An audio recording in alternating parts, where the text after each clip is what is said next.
Дараагийн шоунд болохоор нийт 13 оролцогч оролцсон байна. Миний хамгийн онцолж байгаа оролцогч бол нэвтрүүлгийн үтсэн чинь урлагийн гэр бүл төрсөн тэр тусмаа бүр аав нь ардын бүжигчин шүү дээ. Бүжгийг бол өстой төвөггүй хийх байхаа. Ер нь телевизийн шоунуудыг дуусгахаар шийдсэн байна. Миний краш. Нөгөө өөрийнх нь нэг юм характер байдаг шүү дээ, тэ нэг юм.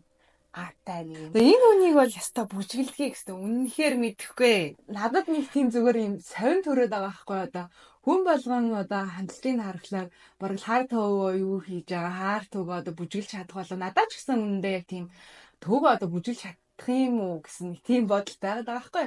А тэгтээ яа чи нэг тийм юу вэ?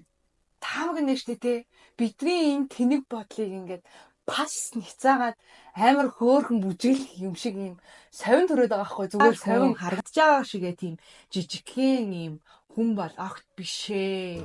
Давай даашаа бүжиглдэг.